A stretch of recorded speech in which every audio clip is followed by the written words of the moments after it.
Asset forfeiture is known as the cash cow of the war on drugs. Law enforcement agencies collect huge sums of cash every year, but what happens to it? We clearly have the money, but where is it going? The money's coming in from these arrests, the seizures that were taking place, but you look at the account balances and it's not there. Former Los Angeles Sheriff Lieutenant Patrick Gomez is alarmed at the lack of accountability when it comes to seizures by the LA Sheriff's Department. The program has a specific name: Narcotics Asset Forfeiture Fund.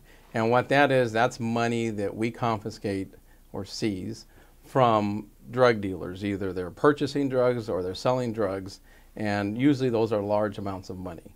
We asked him to explain the Narco Asset Forfeiture Fund program. The way it works is you make the seizure, it goes to the watch commander safe, then it goes to Whittier, to the Narcotics Bureau. They count it there and they notify the station, this is how much money you had from that seizure, because we are not allowed to count it.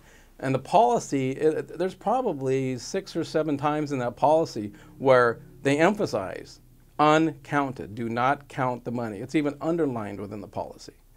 So it gets to Whittier, to Narcotics Bureau, and who knows where it goes from there.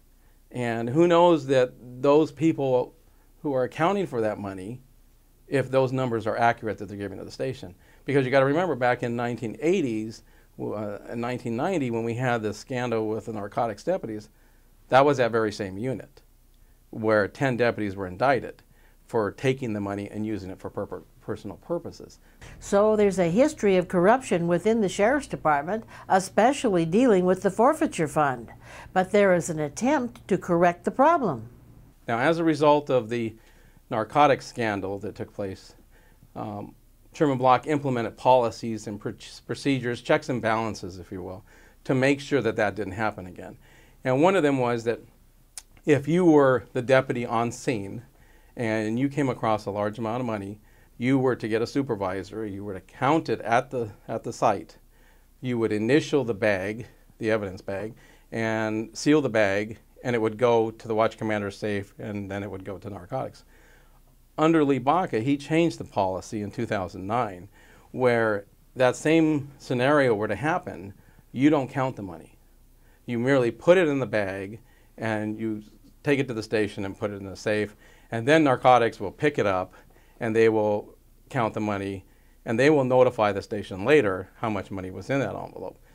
And I have a serious problem because the whole purpose of initialing that bag and counting it at the scene is to avoid any discrepancies. You know, because you know that when you counted that money, there was $400,000, and then later on a memo comes and says, okay, thanks for, you know, making that deposit of $200,000. And it's like, wait a minute, that's not what was there when we counted the money. And so by Baca's policy, they don't want you to know how much money was there, so that if it disappears, you don't know the difference. Why would Sheriff Baca relax a standard of accountability? Lieutenant Gomez raises some disturbing issues. Who knows at what level that money is going to?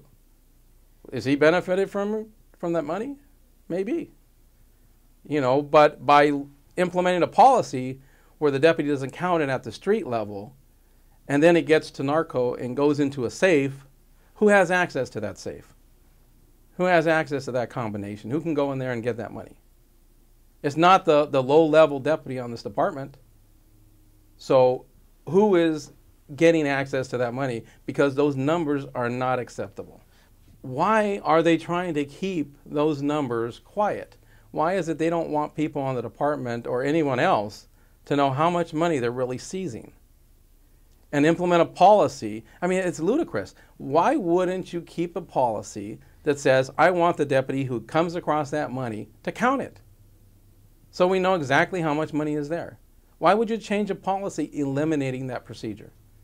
It makes absolutely no sense unless it's going to benefit somebody higher up the food chain. The fact that the first level of accountability has been removed, the entire process loses its credibility. By changing the policy where people are not accounting for the money at the very beginning, which is critical, it leads me to believe that maybe that money is being diverted somewhere else. So I would like to have the FBI investigate it and find out how much money is actually being received, where that money is going, and what it's being used for.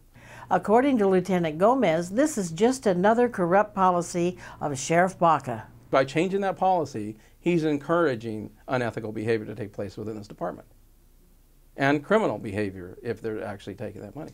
I'm going to send a letter to the FBI asking for a forensic audit of the Los Angeles County Sheriff's Department. I want them to audit all the accounts that we have.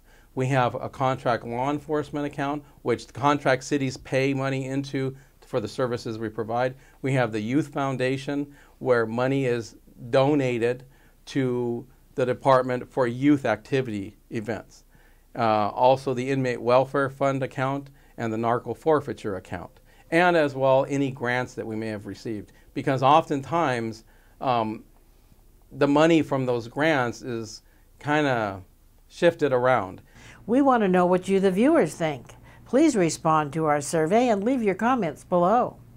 Number 1. Do you think that the command staff of the Los Angeles Sheriff's Department is stealing the money from the Narcotics Asset Forfeiture Fund? Yes or no? Number 2. If it's found that there's theft of the forfeiture funds, should the command staff be prosecuted and imprisoned for money laundering? Yes or no? Be sure to leave your comments below. I'm Leslie Dutton. Thank you.